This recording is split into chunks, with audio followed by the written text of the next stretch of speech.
They smile when you walk into the room, and the moment you leave, they start to talk.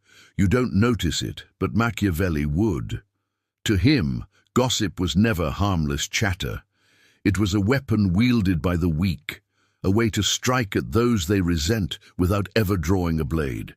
And if you fail to act with precision and strategy, you become their pastime, their subject, their slow undoing. Because gossip is not just words, it is a silent battle for influence. Machiavelli believed a ruler could survive betrayal, endure exile, even overcome armies, yet lose everything if he failed to command the story told about him. Reputation always goes ahead of you, and gossip reshapes it like venom in wine, subtle but deadly. Here lies the brutal truth. You do not silence gossip by emotional outbursts. You silence it by mastering the game. And Machiavelli laid out 5 razor-sharp ways to do it. The first, never react the way they expect. Gossipers feed on emotion. They want you to respond, to argue, to defend. The moment you do, you've already surrendered. You've legitimized the lie by engaging it. Machiavelli would warn, a man who explains himself is already under suspicion. So when whispers reach you, do something unsettling. Smile. Treat it as if it amuses you, even if inside it cuts. Because silence in the face of gossip radiates power. It shows observers that you remain untouchable, that you've heard and dismissed it as beneath reply.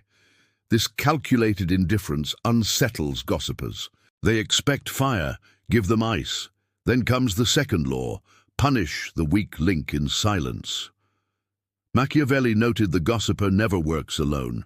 There is always a carrier, the one who helpfully brings you the news. But real allies extinguish rumors. They do not carry them like poisoned letters. When someone delivers gossip, they're not helping. They're testing you. They want to see, will you break? Will you lash out? Will you turn against someone? Here is what Machiavelli would do. Trace the rumor, not to the loudest voice, but to the frailest loyalty. And that person would vanish quietly from his circle. No warnings, no arguments, just absence, because gossip withers fastest against a wall of uncertainty. When the gossiper no longer knows who betrayed them, when paranoia creeps in, that is pure Machiavellian advantage.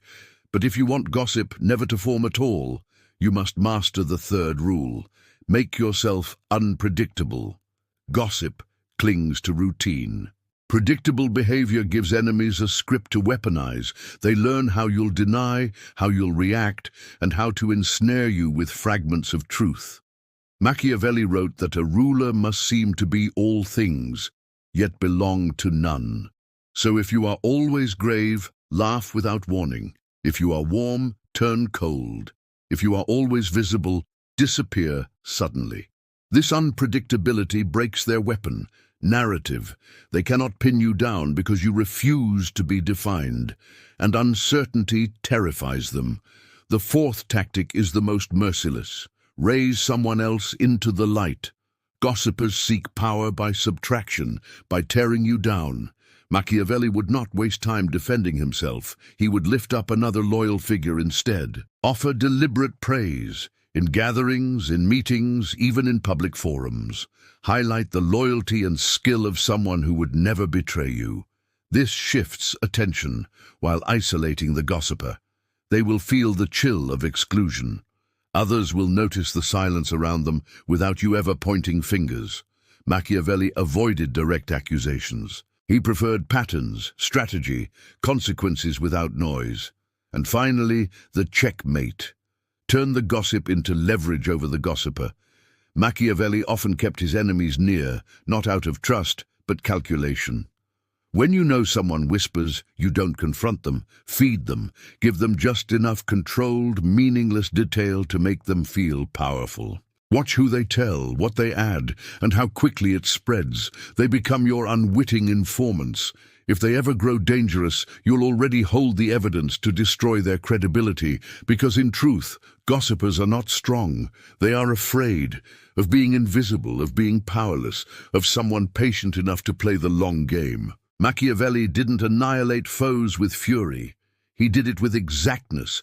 Gossipers are snakes waiting for the cold. They will deny everything.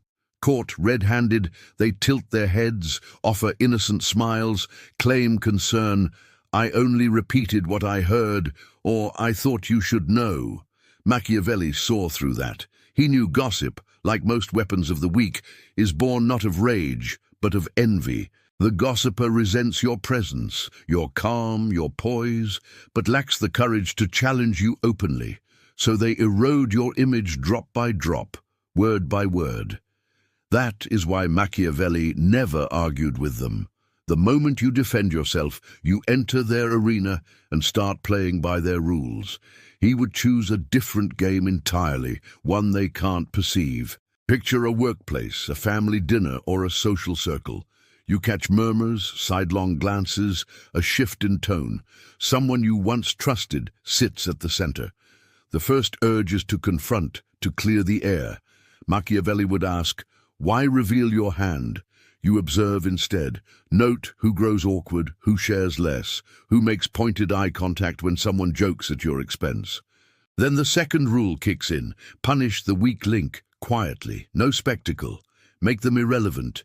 Reassign them from projects. Withdraw your time from their circle and behave as if nothing has wounded you.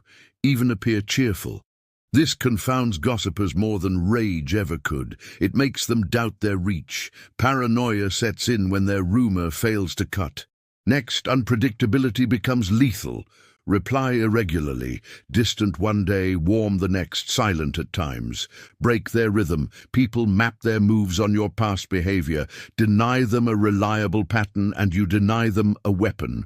When you elevate another publicly, that is the master stroke.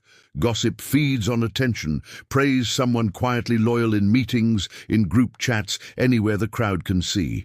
You shift the spotlight and set a new standard for worthiness. The gossiper feels excluded, replaceable, and nothing terrifies them more than irrelevance. Finally, turn the gossiper into a source. Once you've identified them and ensured their chatter harms nothing, feed them crumbs, an exaggerated rumor, a harmless half-truth about an imagined alliance or a bold plan. Then sit back and listen. You'll trace how far your words travel, which mouths are loose, which ears are eager.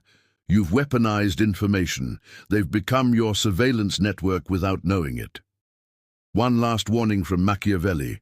Never treat a gossiper as a villain. Treat them as a symptom, a sign of envy, insecurity, and weakness. Remove their power with strategy, not spectacle. Silence the narrative, shift attention, make yourself unreadable, and use their own impulse to expose them. That is precision, not anger, and it always wins. Gossip does not die from silence. It survives in systems that reward it. Places where weakness is tolerated and popularity outweighs performance. So you do more than remove the gossiper. You remake the environment that nurtured them. Make loyalty visible. Make betrayal expensive. Make strength admired. That is how you end gossip, not just today, but permanently. In Machiavelli's eyes, you are never merely the victim of rumor. You are the architect of reality. Control perception, and you control power. Power does not always stride into a room. Sometimes it whispers before you arrive. That is the gossiper's trade. They pre-frame you. They soften the ground beneath your feet, so your words land off-key. They inject doubt into your image, until even your allies begin to second-guess what they once admired. Machiavelli called this the invisible ambush, but he was not an ordinary strategist who merely reacted to threats. He anticipated them. Reputation is armor, he believed, and once it cracks, every enemy grows bolder. So do not wait for gossip to find you. Inoculate against it first. How? Forge your myth. Gossip thrives in blanks. Give people something sharper than rumor, an identity too clear and bold to be twisted. Machiavelli walked among whispering diplomats and rulers who branded him cruel and cunning, and he leaned into it, becoming the shadow they feared so thoroughly that their whispers only amplified his legend. Most people tried to polish their image and invite scrutiny. Machiavelli knew better. If you aim to appear good, you invite judgment.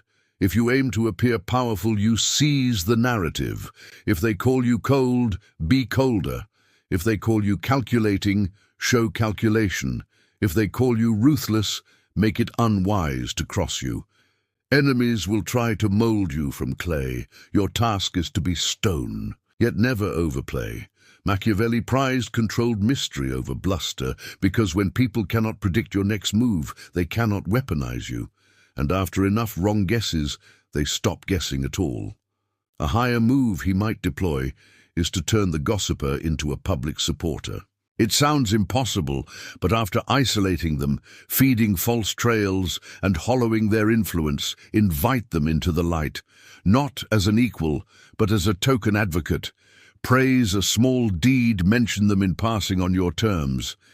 Now they have something to lose. Gossipers operate at no risk until they're tied to power's optics. Once they gain proximity, they must safeguard that illusion and begin self-censoring. They will hesitate to spread new rumors and may even defend you to keep the seat they've been granted. Machiavelli would never mistake that for true loyalty, but he would use it, and if they slip again, he would have staged their disgrace perfectly. Remember, dealing with gossip is never merely silencing one voice. It is creating a living example that speaks to every silent watcher. This is what happens when you speak my name carelessly. Power does not need to shout. It arranges consequences so quietly and surely that no one dares to whisper again. It whispers back, and the room falls silent, and Machiavelli's final brilliance was to let gossipers bring about their own ruin. You simply keep watching, keep maneuvering, and at the precise moment you give the rumor just enough legs to walk them off the cliff. Their fall should never taste like revenge. It should feel like gravity, effortless, inevitable, and quiet. That is how Machiavelli would stage it, not with confrontation, but with exact design. He knew that once your response becomes emotional, you lose authority. You look reactive, bitter, weak. But when the gossiper collapses under the weight of their own words, while you remain still, composed, untouched, that is power. How do you let them fall? Do the thing they never expect. Turn their audience against them. A gossiper without listeners is only a fool muttering to himself, and Machiavelli always controlled the crowd as surely as he controlled an enemy. Every social group carries invisible lines of rank, the respected, the feared, the irrelevant, the useful, and gossipers assume they occupy the first. You reclassify them in everyone's minds, slowly, subtly, permanently. Start by exposing patterns, not by blunt accusation, but by asking the right questions at the right moments. Isn't it odd how they always seem to know everyone's business? Have you noticed how whenever drama erupts, they are strangely involved? You do not point fingers, you connect dots, and people begin to see what they once ignored. Let them feel watched.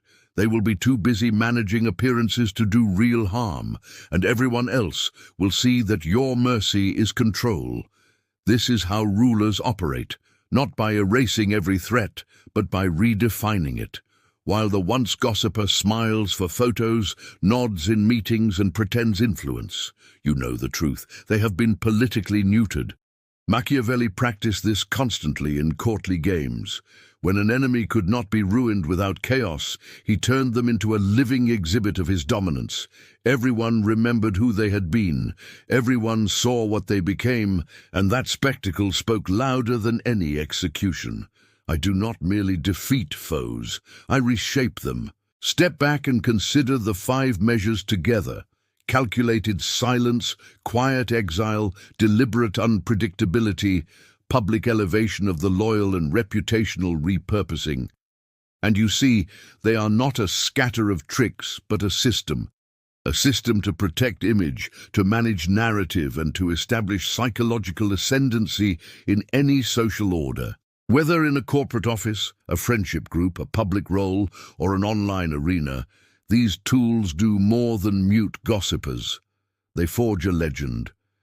In the Machiavellian view, nothing is worse than possessing power and being perceived as weak.